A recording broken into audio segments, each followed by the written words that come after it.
In this video, I am ranking the most popular credit cards using a tier list, where S and A tier are the highest. These are the credit cards that are good and worth going out of your way to get, versus everything else which may not be worth your trouble. Starting off with a very popular card these days, the Chase Freedom Unlimited. This is one of the best beginner credit cards out there because it has a $0 annual fee, and it gets you in the door with Chase if you are looking to eventually have some of their more premium cards like the Preferred, Reserve, or the Business cards. This card in particular gives you unlimited 1.5% cash back on all of your purchases, 3% back on dining, 3% at drugstores, and 5% back when you spend money on travel through Chase. You also get a $200 bonus after you spend $500 in the first 3 months of the account being opened, which is essentially 40% cash back in the first year that you open it. Personally, I think this is one of the better no annual fee cards out there because the cash back will show up in your account as Chase Ultimate Rewards points, which are some of the most valuable credit card rewards out there, especially if you pair them with a Chase Sapphire later on. I'll put the Chase Freedom Unlimited solidly in the A tier, which means that it's a really good card to have in your wallet. The next card though isn't so lucky, and that's actually going to be the Apple Card. I'm firmly putting this card in the D tier on my list, which is the lowest tier today, because while the Apple Card does offer you 2% cash back on purchases,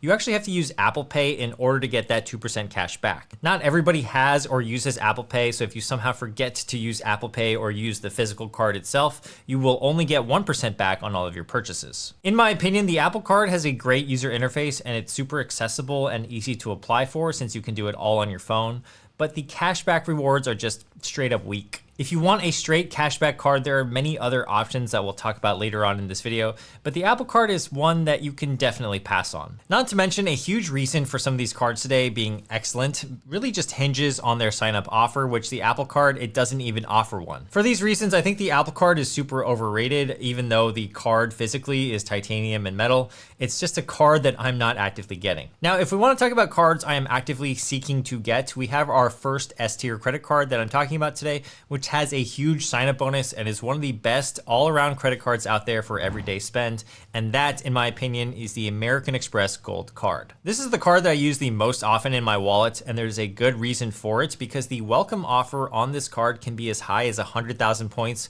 which is worth the equivalent of $1,000. You also get 4x points on restaurants and groceries, 3x points on flights, 2x points on prepaid hotels through their portal, and 1x points on everything else. Now, the American Express Gold does come with a $325 annual fee, but there are easy ways to offset the cost of the fee, including the $120 Uber Cash credit, the $100 Resi credit, the $84 Dunkin' Donuts credit, and a $120 dining credit at certain restaurant partners. And if you book any hotels through Amex's The Hotel Collection, when you book at least 2 nights, you get a $100 experience credit, room upgrades when available, early check-in, and late check-out. And that's personally one of my favorite perks about the card, which is that when you do travel to any hotel for work or pleasure, it's a really nice touch to be able to show up a little bit early, check in or check out as late as 4 p.m. And you usually get $100 worth of experience credit. So I usually use that on room service or a spa if they have it. So the Amex Gold definitely belongs in the S tier in my opinion. Now, before I get into the next card, I also want to share that I'm putting all of these cards in a Notion cheat sheet that is public in case you want all the information in one place.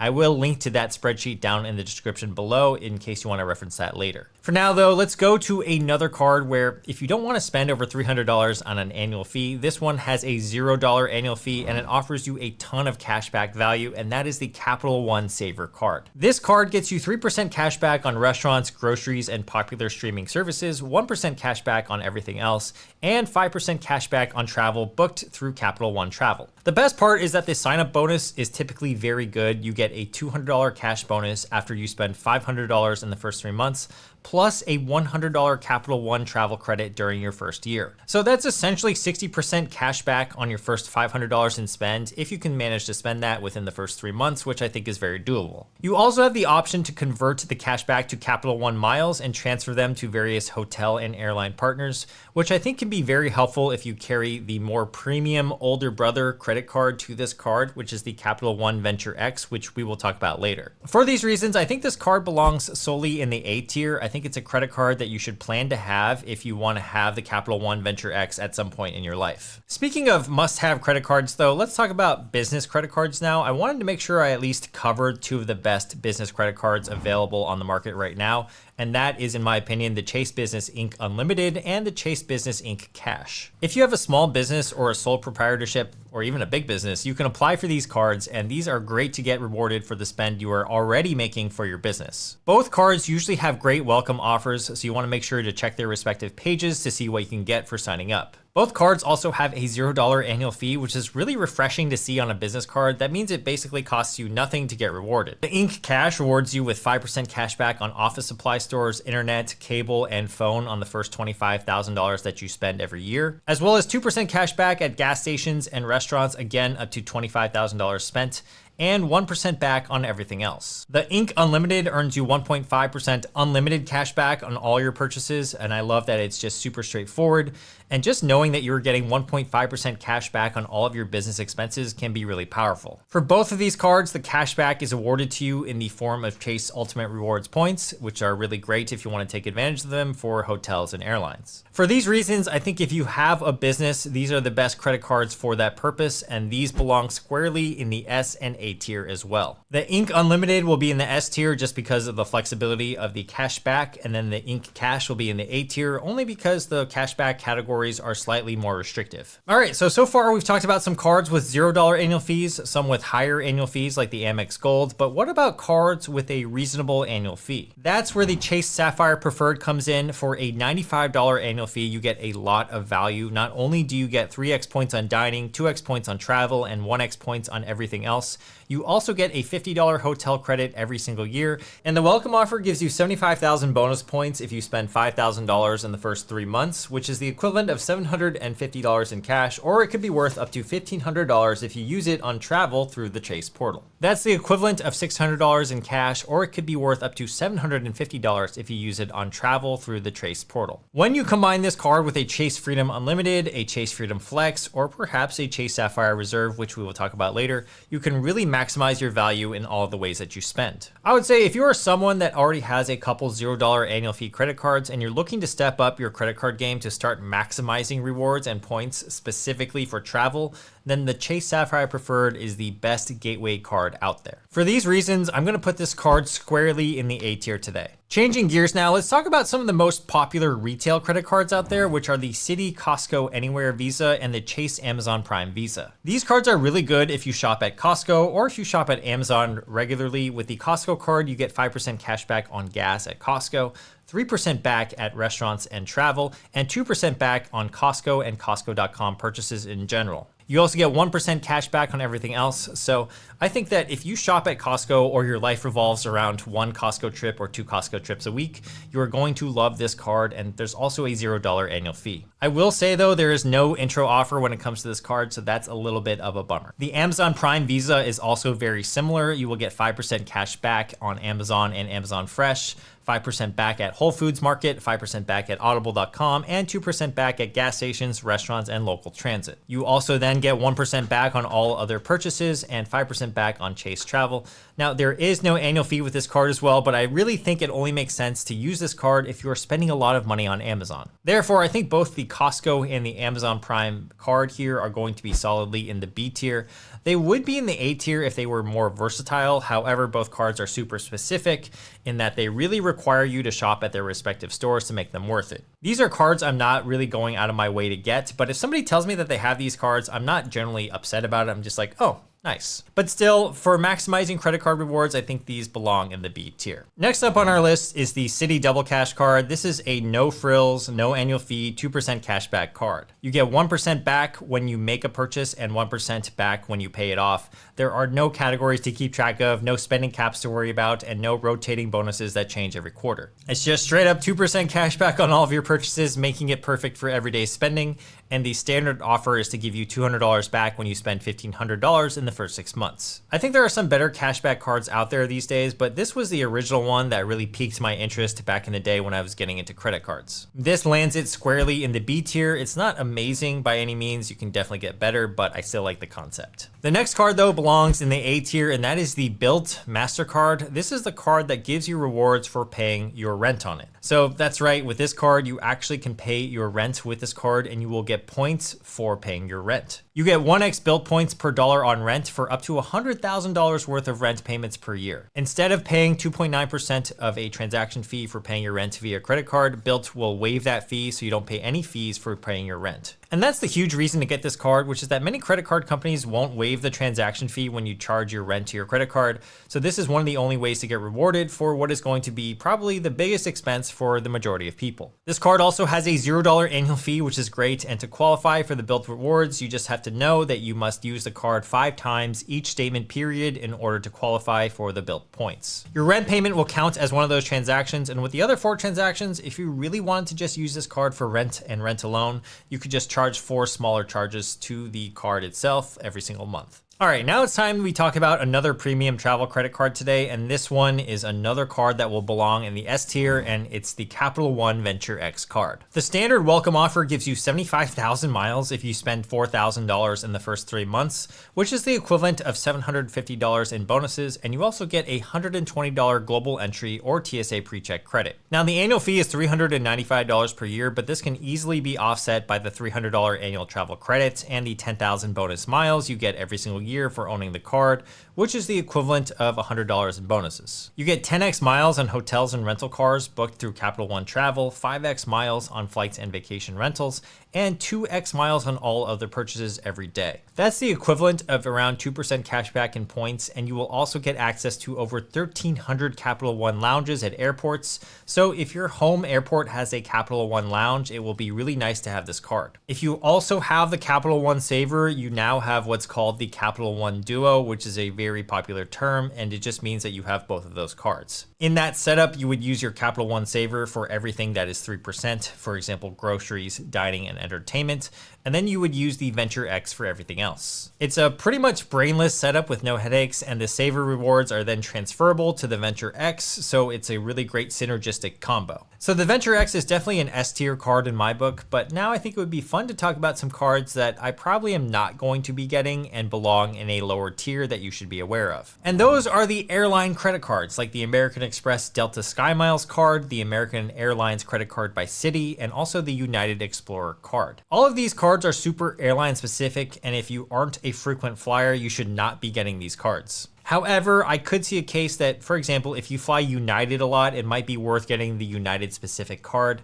But even then, that's only if you're really trying to qualify for a certain frequent flyer status, or if you fly so much that airlines are a big part of your life. In most cases, airline credit cards aren't really that worth it, so I'm gonna lump all of these into the C tier today. The next card on our list is an ultra premium card, and that is the American Express Platinum card. Now, as of filming this right now, it has a $695 annual fee, but rumors are that this is going to increase in the next year or two to possibly $895. For this fee, the standard welcome offer is anywhere from 80,000 to 175,000 bonus points if you spend $8,000 in 6 months. That's a lot to spend in the first 6 months. However, the type of person that they are trying to target probably has this type of budget. If you're able to time the opening of this card with some big purchases that you have, it could be worth it to get.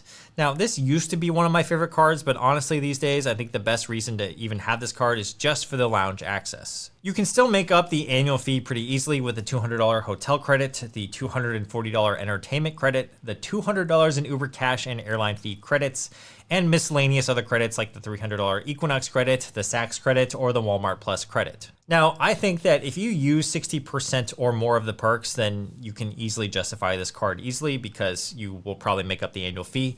But I think the best part of this card is mostly for the lounge, like I said earlier, because when you do travel, you get a free place to hang out, you get free food, and you can have great Wi-Fi before your flight. For me, it's become a routine to get to the airport probably an hour before boarding, and just like that, I'm able to have a meal, hydrate myself before a flight, and every time I do this, I feel like I probably save about $30 at the airport. The Platinum doesn't get you much in terms of points multipliers, so that's why I don't use it every day, but the idea is that if you travel at least one time per month, you can get a ton of value out of this card. For this reason, I'm putting this card in the B tier. If it had a lower annual fee, I might consider it A tier, or if it had better point multipliers, I would also put it in the A tier as well, but for now, B tier. The next 2 cards I'm going to talk about are the new Wells Fargo credit cards, the Wells Fargo Autograph and the Autograph Journey. I'm going to put both of these cards in the C tier. Now, I don't hate Wells Fargo as much of the internet does.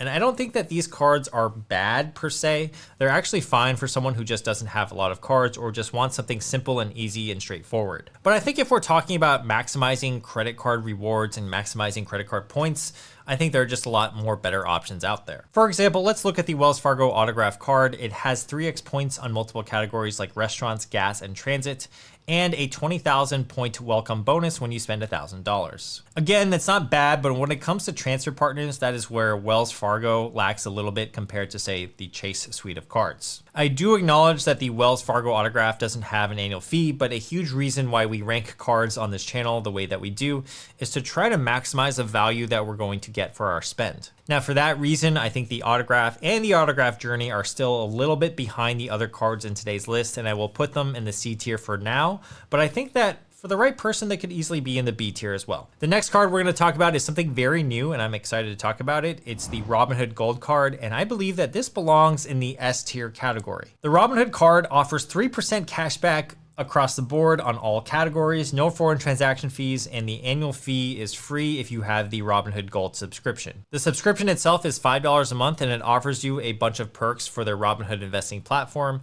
And it makes a lot of sense if you already invest on that website itself. So technically the annual fee is actually $60 a year if you don't have Robinhood Gold. And if you don't use Robinhood at all, then perhaps this card is not S tier for you. However, I think a lot of people these days are using Robinhood. And if you are, then this card is going to be S tier. I love the simplicity of this card, which is that 3% cashback is very aggressive across the board. But the one thing that you must know about their cashback is that it will go straight back into your brokerage buying power. So Robinhood clearly wants you to buy stocks with your cashback rewards, and a lot of Robinhood users are day trading gamblers, so it can be really tempting to use your cashback on, let's say, gambling on individual stocks. I think it's a really amazing card if you care about your investment account and you care about stocks. I personally have it as S tier. Somebody might say, well, I don't have Robinhood. It's not S tier for me. And that makes sense. But I think if I were that person, I would probably sign up for Robinhood just for this card. That's how good it is. The next card is the Chase Freedom Flex. It's free to own, so another no annual fee card, and it gives you a $200 bonus just for signing up for the card and spending $500 in the first 3 months. You will get 5% back on rotating categories such as gas stations, grocery stores, and select online merchants. You also get 3% back at restaurants, 3% back on drugstore purchases, and 1% cash back on everything else. This card is really great if you enjoy keeping up with the rotating categories. Now, please note you actually have to activate the categories every single quarter. And that's kind of a hassle, but it can be a good addition to your other Chase cards if you're willing to do that. I personally don't love that you have to do that, but if you don't mind, then I think it's a good card to have in your wallet, and I'm gonna put this solidly in the B tier. The next card I wanna talk about is another cashback card, and I think it's borderline on the B and the A tier. I can't really decide myself, so I'm gonna put it in the B tier for now, but that's the American Express Blue Cash Everyday card. It has targeted rewards such as 3% cashback at US supermarkets, 3% back at gas stations, 3% back on online retail purchases, and 1% back on everything else. I think the American Express Blue Cash Everyday card is great for families who spend significantly on groceries, gas, and online shopping. It's perfect for people who want solid rewards without the complexity of premium cards, and the no annual fee structure means that every dollar of cash back is pure savings so long as you are paying off your card in full every statement cycle. The next card that is very popular among people online, but I don't really love myself, is the Capital One Quicksilver card. While it does offer 1.5% cash back on everything and a $200 welcome bonus, and it's easy to get approved for, it's just a little bit too simple and it doesn't offer the same value as, say, the Capital One Saver card or the Citi Double Cash card. Since the Double Cash was in the B tier, I'm going to put this card, the Quicksilver, in the C tier only because the other competitive cards are just simply better. Next, we have the Wells Fargo Active Cash card. This is a solid cashback card that gives you 2% back on everything and a $200 bonus for signing up. It's not the best credit card out there. I think it's kind of average, but it is a good starter card, especially if you bank with Wells Fargo and you're looking to dip your toes into the credit card world. So I will put this in the B tier. Next up, we have two credit cards that are hotel cards, the World of Hyatt card by Chase and the Marriott Bonvoy Boundless card. Both of these cards are just okay in my opinion. Oftentimes they're only worth it if you really want to maximize your spend with these hotel chains. For example, the World of Hyatt card has a pretty lousy welcome offer. It has 30,000 bonus points after you spend $3,000 in the first 3 months. then another 30,000 points for spending $15,000 in 6 months. You will also get 4x points on Hyatt hotels, 2x points on restaurants and certain travel, and 1x points on everything else. For the $95 annual fee that it comes with, it's certainly not the best card out there, so I would put the World of Hyatt in the C tier. For the Marriott Bonvoy card, you get 3x points on gas stations, grocery stores, and dining, as well as automatic Silver Elite status and a free night award every year on your anniversary. The welcome offer is average 3 free nights when you spend $3,000, and it also has a $95 annual fee. I like this card slightly more than the Chase World of Hyatt card, only because of the points multipliers, but I'm still gonna put it in the C tier as it's pretty situational to use this. Next up on our list is the Chase Sapphire Reserve, and it's a hotly debated card right now because they recently increased the annual fee to $795,